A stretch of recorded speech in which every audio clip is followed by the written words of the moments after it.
Now, the National Association of Sachet and Packaged Water Producers have described a recent study by the Ghana Statistical Service, which found appreciable levels of human excreta in a lot of sachet water on the Ghanaian market as unmeritorious and one that lacks clear motive. The association says the report is a malicious attempt to destroy a thriving industry and one that is targeted at drawing populace attention to the Ghana Statistical Service. Here is a news desk report on that study. 10. Pipe-borne water was pegged as the main water drinking source in most homes in Ghana, but the figure is reported to have reduced from 46.5% to 31.7% over the last decade, with sachet water becoming the preferred source of drinking water. According to the 2021 Population and Housing Census, about 37% of the 8.3 million households in Ghana consume packaged sachet water as their main source of drinking water. The figure represents a quadruple increase from 9% in 2010. The consumption of sachet water is said to be prevalent in urban areas, with 5 regions cumulatively recording higher rates than the national percentage points. Greater Accra region recorded the highest use of sachet water for drinking, while the Northeast region was the lowest. However, the Ghana Statistical Service is worried the figure poses a public threat as a number of water sources for packaged water production have been found to contain fecal matter. Assistant Chief Statistician with the Ghana Statistical Service, Dr. Peter Tichipepra, was speaking at a stakeholder engagement in the water, sanitation and hygiene sector. We need to pay attention to those who are into the production of sachet water. We tested the source of water for the household, where we realized that certain percentage of water is being contaminated with fecal, or I'll put it, fecal contamination. Fecal contamination simply means we have toilet in our water. The engagement in Kumasi was to keep stakeholders in the wash sector abreast of the findings from the census to inform policy. Dr. Tichi is therefore admonishing thorough examination of produced sachet water on the Ghanaian market. As a country, we need to encourage the FDA to embark on thorough monitoring and supervision. They should try their best to test on a regular basis the sources of water in the production of these sachet water. For JoyNews, Emmanuel Bright-Kweku reporting. Now, the association says this report is a malicious attempt to destroy a thriving industry and that is targeted at drawing populace attention to the Ghana Statistical Service. Now, in a statement released on Wednesday, the association has subsequently rejected the report put out by the Statistical Service. So the question is, why is the Association of Sachet and Packaged Water Producers rejecting this report? Joining us is the president of the association, Magnus Nunu, to help us with more answers and reasons why they are rejecting this particular report. Magnus Nunu, thank you so much for joining us here on the JoyNews channel. Let us understand why your association says they won't accept that report put out by the Ghana Statistical Service.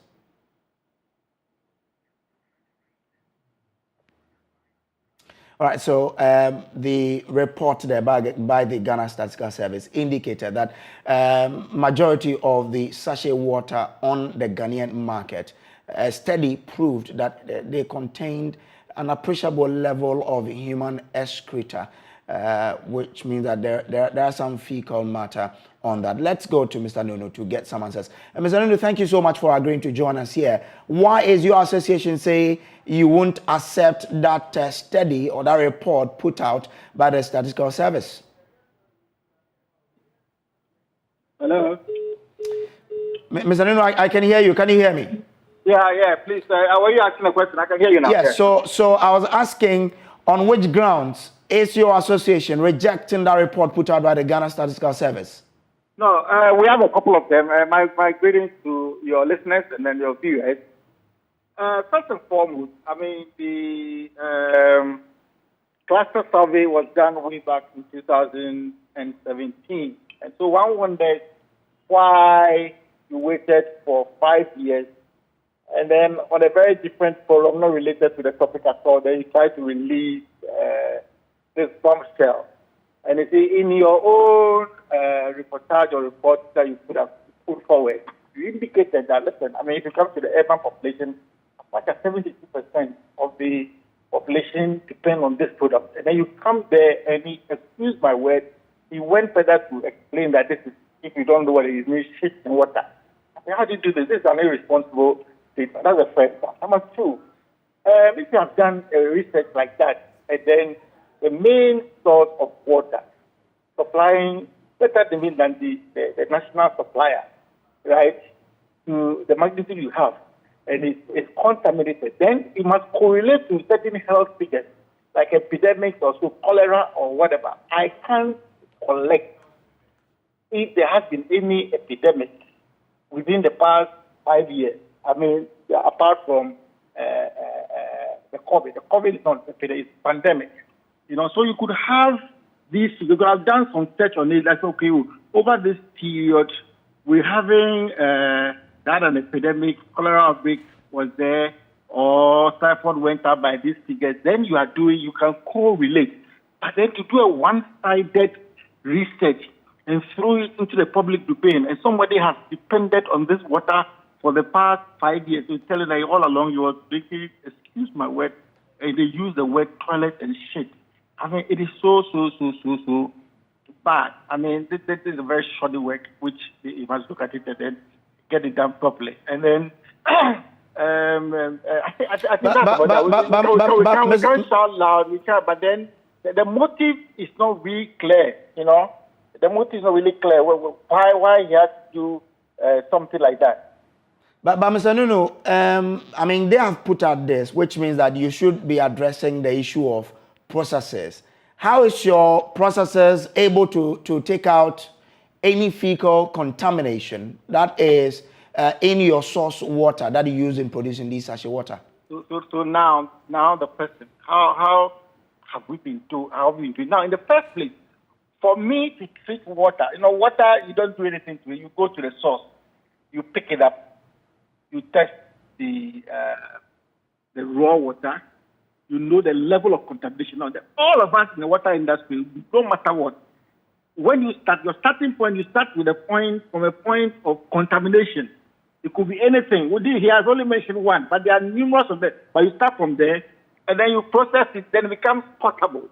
So it's not, if we say the source water is contaminated, in the first place, we don't package source water. We package processed water.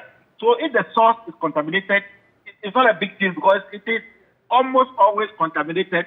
Then we pass it through a series of filtration media. Very, very strict. In the end, what you get is potable water. To be very honest with you, like I said, 95% in Accra we use Ghana water, and I don't make Ghana water. But then if you check the raw water, it is not even the best, to put it that way. Normally sometimes we even have microbial load as high as TNCC. But then by the time we process it through our reverse osmosis system, which is the ultimate filtration system, by the time it is done, it comes out potable. Now, let me even relate, I'm not really going too far. Are you aware that even right where they're in Teshi, the source water they are using is seawater? High levels of TDS and then other issues which are not but then they process it through whatever it is. That's what they're supposed to do. In the end, you get potable water. So if you come and say that the salt water contains one of them, you have to there are other more there, and we all start from that point. We process it. But if you are told that my final product, after I have done all these things, contains what it's talking about, then we have to worry. But can you also, you know, be confident that all the producers are following processes to ensure that fecal matter in any source water they are using is out? Can't you also agree that there may be some of you who probably have issues with processing, and therefore, when you do a regular check, you may find these elements in there? That's what I'm saying. Now, what are the systems in place to check that? Now, we have a very, very solid regulator called FDA, Food and Drug Authority. They are very strict. and they are there to protect the public interest. What they do is that, listen, everybody, whether it is food or water or what have you, they are there. They have to give you license before you drop the first water on the market. So then every product by brand has an ID number stated on the product. You are supposed to, by law, go to them, or they will come to you unannounced and review your certificate once yearly. So what the time they did the cluster survey and then releasing the results by years, if you pick an average company, FDA might have reviewed their operations about 5 times, and they do that on a daily basis. Of course, if they realize that they don't come to publish it, right? They could not come to publish, so they might have stopped some of them, they might have corrected some of them, they might have, all that they are talking about, it's already being done. Just that I don't know the motive, because we are people from. So Mr. Henry, you agree that there may be, what you're saying, you agree that there may be some infractions along the way, isn't that the case? And that is why the FDA is there. And the 1 year, you have passed the first one. Within 12 months, you have to go for a review. Everything comes to zero. You start all over from point 1. And they come there in person, just like you renew your bells, right? You take the card there, physically for them to examine. This one, so they come, there are 3. They come to your premises, and you go through all the processes again, from testing microbially, testing the workers, and the end product is there. After that, there is what we call market surveillance. So we have quite an airtight situation, to forestall this. And I've said, we shouldn't dwell so much that, because the man is talking about our source. Our source normally it's not clean. I mean, let me put it that way. We start from a point where it is not clean, and then we pass it to this process. Now, for your information, previously when we started sachet water, you could use anything at all, like you could use microfilters and food. Now, the standard level they use is the ultimate. And then the ultimate has been broken down, so you can just get a 1 tonner arrow system, 2 tonner, up to a million. All right, Mr. Nunu. My final question is: what are you going to do now? Now that this report is out, you are challenging. So what's your next line of action? We have to discount it and tell the public that, listen, what he's saying doesn't apply to the one you are drinking at your home. No, so he's talking about where I start from, and where I start from is sometimes like that, but then I end up better. So what you are drinking has nothing to do, it doesn't contain fecal matter. It doesn't process. It does not. Otherwise, you see, what as the medical officers. Well, Mr. Nunu, I'm grateful that you could find time to join us on our news. Magnus Nunu is the president for the Association of Sachet and Packaged Water Producers. Now, 12 persons have been killed in an accident at Edweje on the Elmina Commander Junction Road in the Central Region. According to police, the 12 persons died when a Toyota Hiace bus with registration number WR1347-17 collided head-on with a DAF truck with registration number GM2570-12. The dead include 5 females and 7 males. Their bodies have been deposited at the Cape Coast Teaching Hospital morgue for autopsy. Let's go to our correspondent, Richard Kojo Nyako, for an update on this incident. Kojo, thank you so much. What do we know on this accident so far?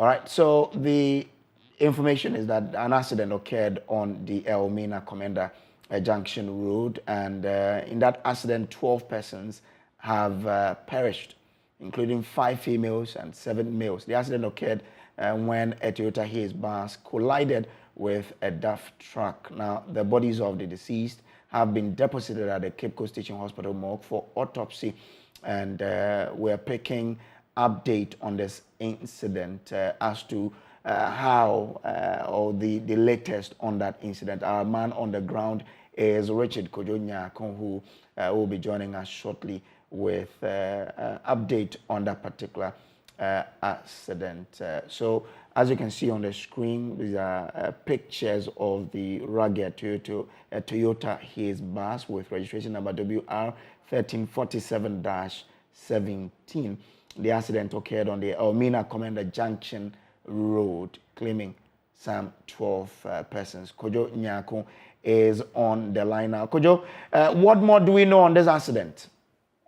Well, so it happened on the Elmina Commander Junction stretch of the road, and we are told that this DAF trailer was trying to overtake some cars when the visibility was poor, and it resulted in the accident.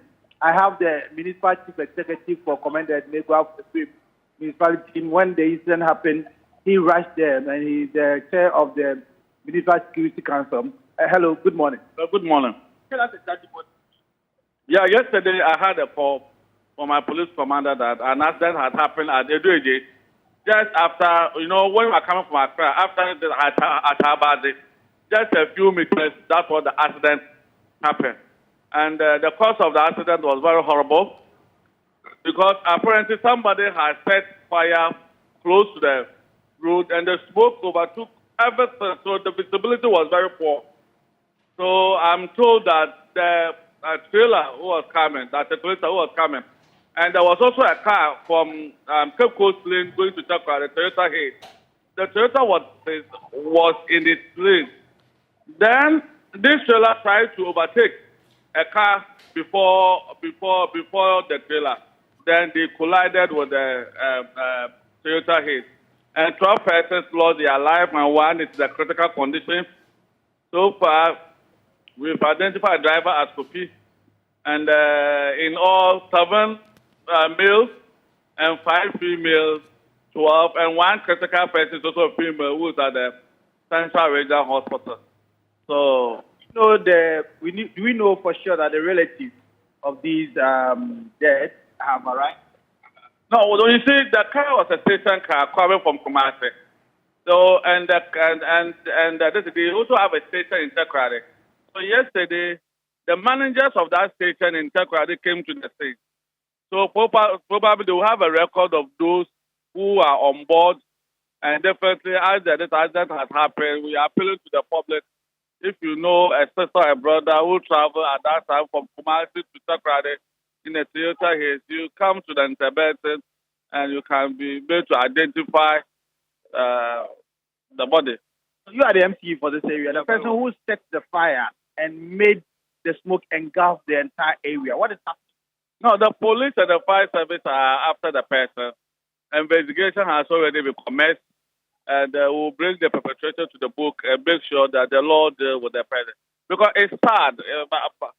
We've been telling, advising that you don't, decide to set fire anyhow, anytime, at your own convenience. That is not proper. They are laid down procedure.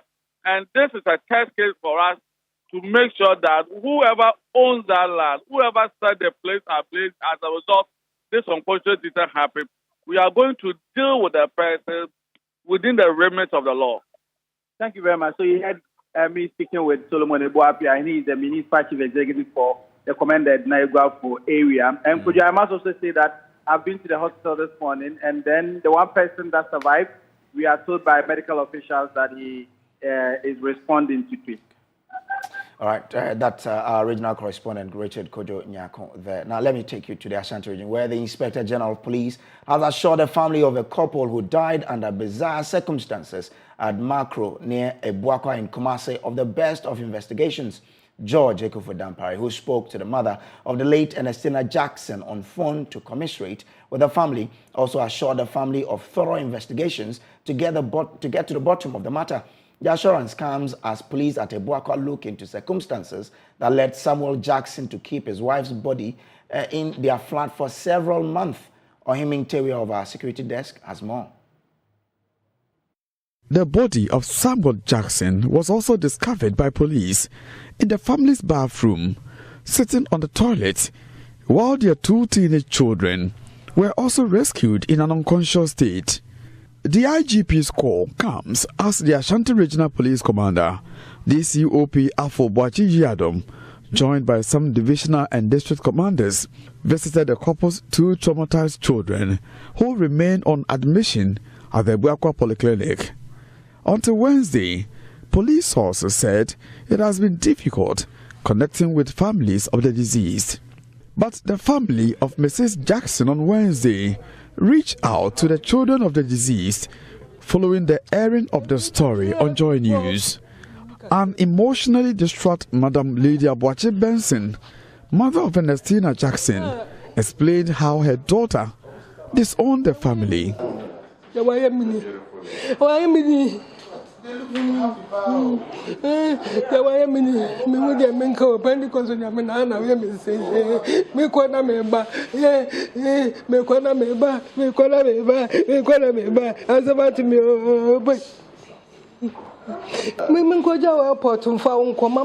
Is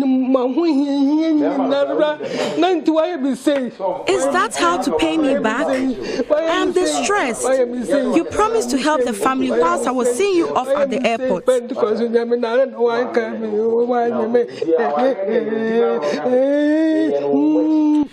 Is that how you repay me? I single-handedly sponsored your trip abroad. Frederick Opon-Boateng, an in-law of Ernestina, is familiar with happenings in the family. Around 2013, right? So they used to come to our place at Amumaso. And then one day, the Ernestina came with Jackson to visit their parents. So when they left, the next morning, she just called and told them that henceforth nobody should consider them as part of the family. And that was all. So we lost contact with them, but we had an information that they were staying somewhere around Ebuakwa. And that was all.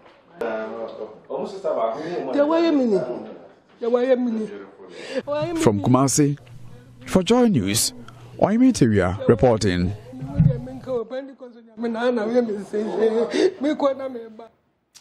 Let's now go to Ohiming Teria, who joins us on Zoom with more on this bizarre incident. Ohiming, what more do we know? Thank you, Kojo. As of now, the children are responding to treatment at the Ebuakwa Polyclinic. I just got off the phone with the medical superintendent, who tells me they are doing very well. At first, they had difficulty in eating, but as we speak, they are able to eat, and this has actually, made the medical team taking care of them very, very happy, because they say that because they were brought in very weak and dehydrated, having spent several months and weeks without food and water, once they are able to respond to treatment and also by eating, is something that makes them happy. I can also say that a lot is happening as far as these children are concerned. The Ghana Psychological Association has also reached out to them, promising to offer psychosocial support to the children who find it difficult to speak. So the Ghana Psychological Association team have gotten in touch with the medical staff at the Ebuakwa Polyclinic, and they'll be moving in today to provide that assistance. If you recall, the medical superintendent for Ebuakwa Polyclinic, Dr. Mensah Manye, has suggested that the children, because they spent several weeks with the decomposing bodies of their parents, then they will need some psychotherapy support because they can't even cope with they can't cope with the situation, and they've had speech difficulties and all that. So the announcement by the Ghana Psychological Association that they want to offer some support to the children has come at the right time, and the medical team is very, very, very happy upon receipt of this news. Okay, all right. So we don't know, the kids have not been able to say anything as of yet, right? For now, the eldest among them, the 13-year-old boy, has that so much speech difficulty. It's only the 11-year-old boy who managed, for instance, to assist the police by providing the password to their father's phone and also the password to some gadgets in the house. So police say it is too early because for them, they are looking at, making sure the children get better treatment. And after this, they could be of help to police investigation by providing details to help them connect the dots, especially in the efforts to unravel how the couple died. And also, they also want to bank their hope also on autopsy. The autopsy, it is not clear when the post-mortem will be conducted, but according to police, they hope that first, the family of the late Mrs. Ernestina Jackson has come up and also given some support to the police. They also expect that of the man, Mr. Samuel Jackson, to also report and also assist police so they can fix a date for post-mortem to be conducted on the disease. So for now, police hope that, yes, getting information from the children and also getting to know the cause of death through autopsy will go a long way to push them in their investigations. That's Ohim Interior, who is with our security desk. Now, latest investigative piece by Corruption Watch reveals widespread corruption and malpractices aimed at assisting candidates to cheat in the 2021 West African Senior Secondary School Certificate Examination. In a following report, Frederick Esiama tells the story of how some senior high school authorities and some racketeers helped students to cheat in the exam. 2021, Corruption Watch received tip-offs about the intention of some schools and individuals to perpetrate examination malpractice during the 2021 West African Senior School Certificate Examination, WASSCE. Consequently, in September, Corruption Watch investigative journalist Frederick Esiama set out to investigate the potential examination malpractices, paying special attention to orchestrated efforts by some school authorities to assist candidates to cheat at examination halls. At the All for Christ Senior High Technical School, our team established that the authorities in question set up several platforms on social media through which they circulated solutions to examination questions. This enabled invigilators to pass answers to the examination questions to candidates while examinations were in progress. The biggest of these cheating platforms set up by the school for invigilators is a WhatsApp page known as the Integrity Vibes. This page had over 80 participants, including this Corruption Watch investigator. They also used the page to inform invigilators about news and alerts from WAEC and other organizations such as the Africa Education Watch. On Wednesday, September 15, 2021, participants on the page took keen interest in the WAEC update that announced the rescheduling of papers of 2 courses and the listing of 11 schools for close monitoring. Later that day, one participant shared a voice note that discouraged teachers and students from answering questions posed by journalists who come probing into malpractices. As at now, one thing you should know is that the media will start to ask questions. They will come to the schools. This is what you have to do. Never answer any question to any media. Do not conform to them. Do not make yourself available to answer any question. If you are being asked, tell them you have no idea. Did the paper leak? You don't know. All I want you to do now is just keep quiet, because the more you talk, the more you make the issue worse. The first core papers that candidates wrote were English Language 2 and 1 papers, that is, the essay and objective papers, which were written on Monday, September 13, 2021.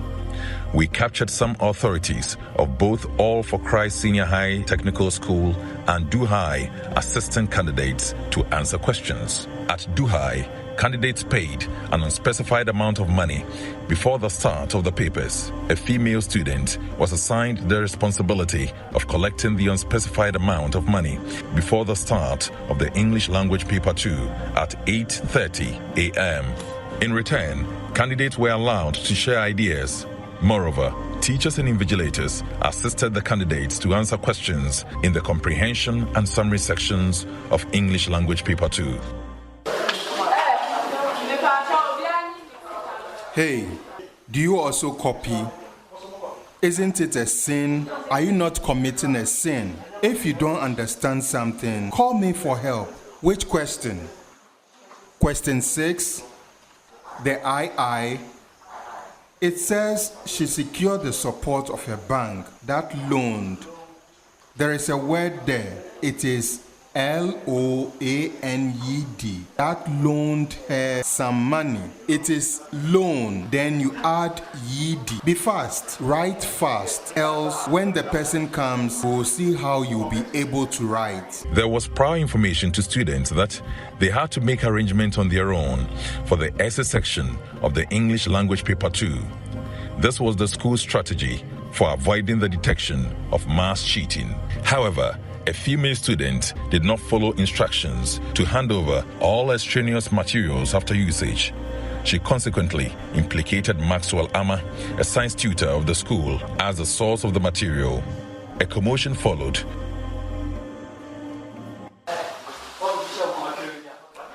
If you have finished copying from your foreign material, hand it over. Don't make noise. Don't talk. Just give it to me. Someone has written something for you. As soon as I picked it, you said, Sir Max, let's see if next time someone will help you. I will not write something for you so that you expose me. You don't know the answer. Assuming you even paid me 1 billion cedis, do you have to mention my name? You said I took money from you. The person told me that you said you gave me money.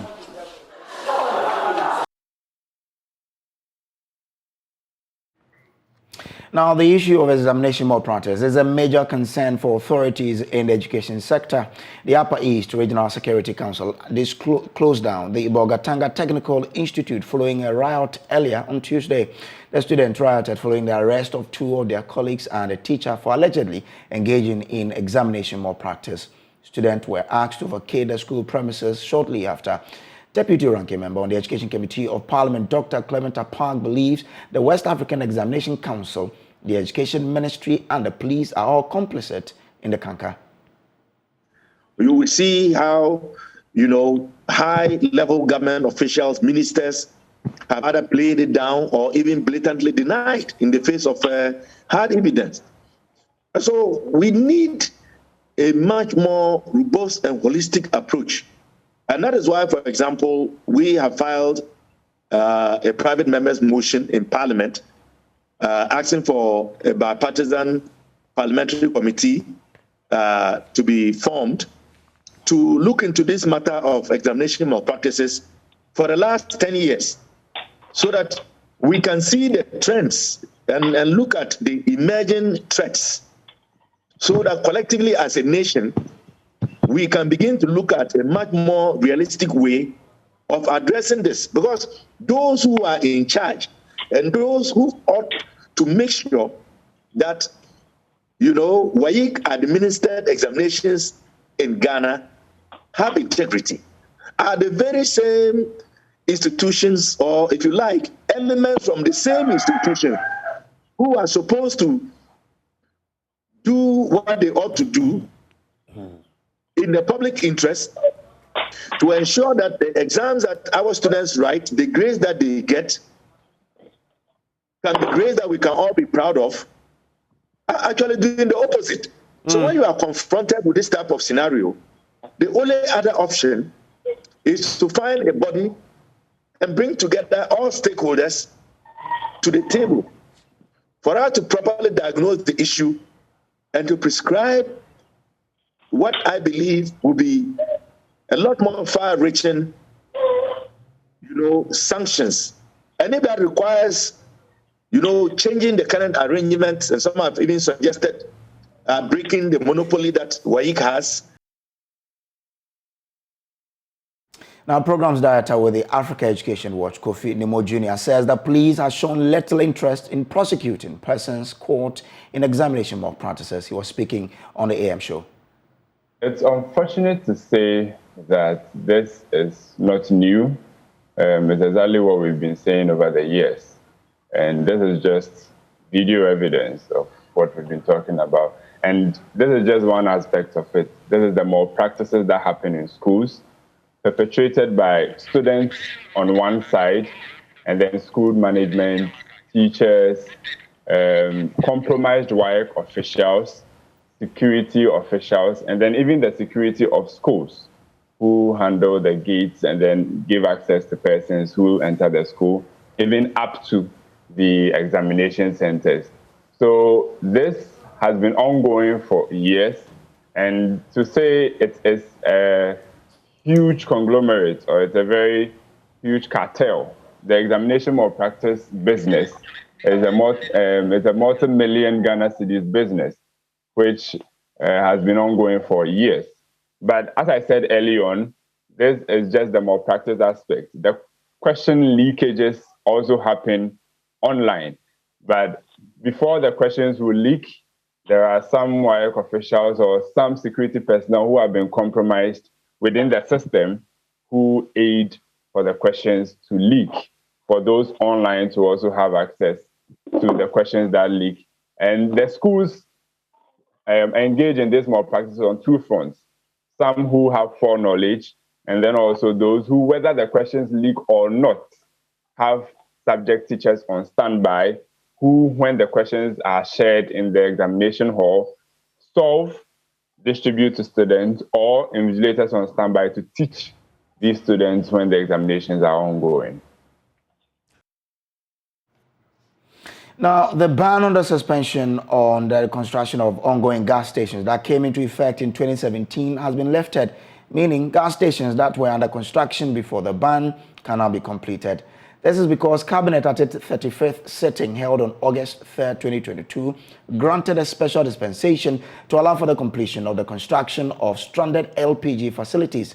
In a letter communicating this outcome, the National Petroleum Authority is asking all oil marketing companies and liquefied petroleum gas marketing companies to resubmit the application to the authority. We understand the LPG marketers are currently logged in a meeting to decide on the next line of action to take, and it is likely to call off the strike and to start selling gas to the citizenry. Joining us on phone is Mohammed Abdul Kudus, who is Communications Manager of the NPA. Thank you so much for joining us. Now, what went on in arriving at this particular decision, and what do we expect going forward? Thank you very much. So, like we've been stating, is the discussion between the authority and the ministry and government as the bigger body. And yesterday at Cabinet, that approval was actually granted. And there was a suspension of the earlier ban that was placed on the filling stations that were ongoing in construction. So what it means is that all of them that were ongoing prior to the suspension can now get back to site after clearing one or two things with the authority, and then they would be able to complete their stations. And I think that was a very big issue that the players within the industry kept knocking at the doors of the NPA and government to get it lifted. And now that I think that it has been lifted, it is a giant leap in the process to getting them back at work so that they can continue to supply the product. And I think we need to thank Cabinet for listening. Well, we thought that it was only the LPG marketers who were up in arms against the Cabinet on this one. But your statement also encourages all marketing companies to resubmit their permit. What does that mean? Does it open way for other filling stations which are non-gas to also go ahead and complete? Oh, not at all, not at all. The ban was actually specific. It was to the LPG filling stations that were under construction. It was not the rest of them. The rest of them have been ongoing, and we've been issuing a permit for construction as and when you meet our requirement. This one was specific to the gas filling station. What we are now asking them is that, yes, there was a suspension, yes, the suspension has been lifted, but you need to resubmit to your documents so that at least we guarantee that we are all on one page. Then you can go. Because your statement mentioned all oil marketing companies. That's why I wanted to understand, what does that really mean in that statement? But when we do the letters, we normally would do copies, right? We do copies. I don't have the letter right in front of me, but I know that the communique was specific. It had to do with the LPG filling stations, not the other ones that has to do with diesel and petrol, because like I said, they have actually been ongoing. And we've been issuing permits every now and then, depending on your ability to meet our criteria. So that has not been an issue at all. Okay. Since this went out, have you heard from the LPG marketers, and what have they been telling you? What's their decision now? Oh, I've not officially heard from them, even though informally I'm told there's something going on and we are expecting to hear from them pretty soon. We're hoping for good news, because obviously the implication for the suspension of their work is really dire for all of us, and we're praying that having to have made this giant leap in the struggle, I think that they should be a calling of their strike and immediately resume business. We're hoping to hear from them soon, but I shouldn't be pretending to be their spokesperson and be speaking on what they're going to do. But we're hopeful from our end that given what has been done, they should be getting back to business and getting the product supplied to the consuming public. Thank you very much. Mohammed Abdul Kudus is Communications Manager for the NPA. We will bring you details or latest on that particular one from the LPG Marketers Association point of view on our subsequent bulletins. We'll take a quick break. We will return with details from the world of business. Stay with us.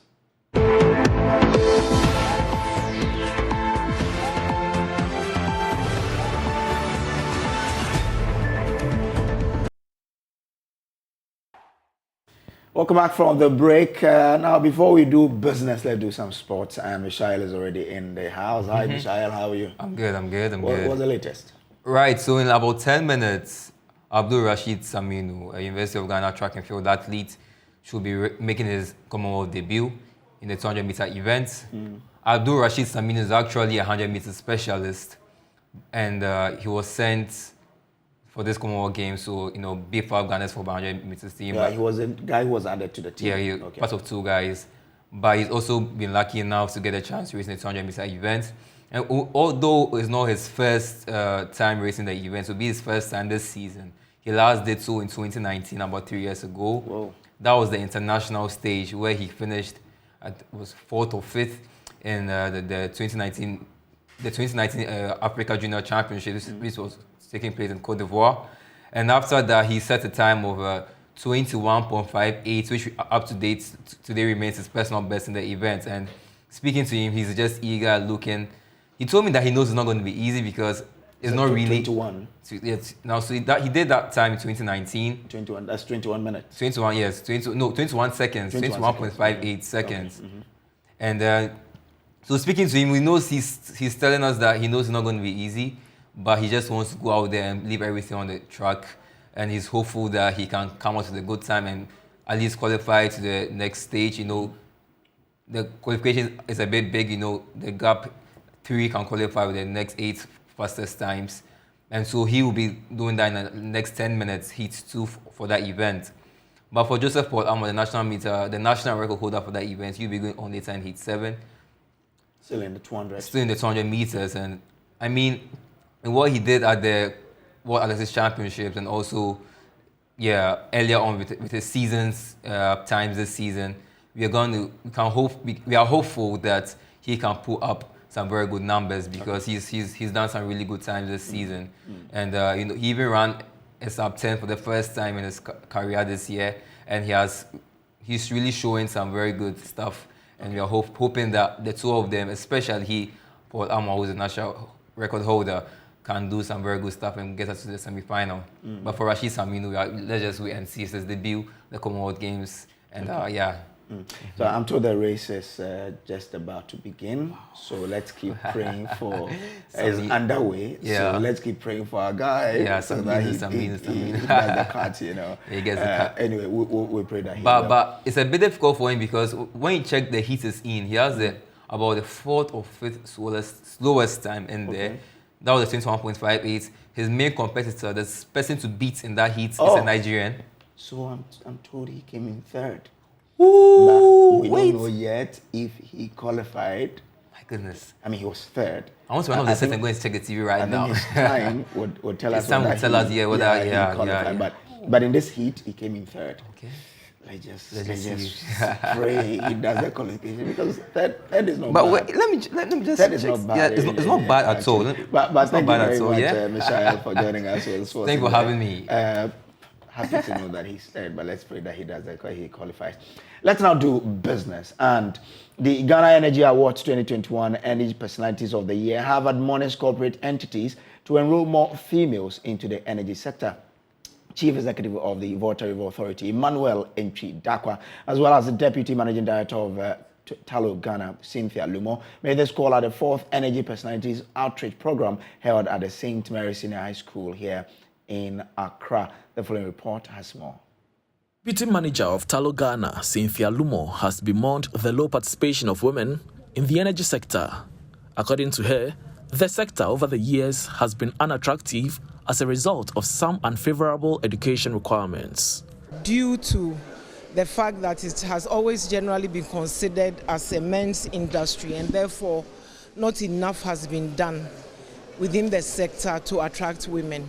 And then also when it comes to the educational requirements that are needed to make sure that women are able to access the industry, in the sciences, women are not well represented. So companies need to do more in terms of encouraging females to enter into the sector, and doing more in terms of once they enter, keeping them in there. Interacting with over 600 St. Mary's students, Cynthia Lumo urged the students to stick to their passion and stay true to themselves. For his part, Male Energy Personality of the Year 2021 and Chief Executive of the Volta River Authority, Emmanuel Dakwa, indicated that his outfit seeks to provide more females with scholarship opportunities within the sector. I want to encourage women to be more interested, or females to be more interested in the science industry, including engineering.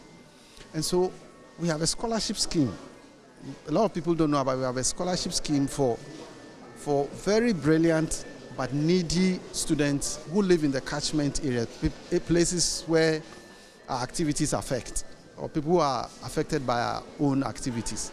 And every year we give out 50 scholarships to these students. Now we have a bias for women, and we have a bias towards the sciences. In other words, we spend most of our efforts trying to get scholarships for the women. The Energy Personalities Outreach Program is a distinct feature of the Ghana Energy Awards scheme put together by the awards organizers for winners of the coveted Energy Personality of the Year category. The platform is for these individuals to share their rare experiences with the younger generation, especially second cycle institutions, to motivate the students to develop and sustain an interest in the country's energy sector, which is a giant contributor to the growth of the economy. And that's it for business. But before we go, what does it mean for the Ghanaian rep in that race and him coming third? What does it mean for his qualification, Michelle?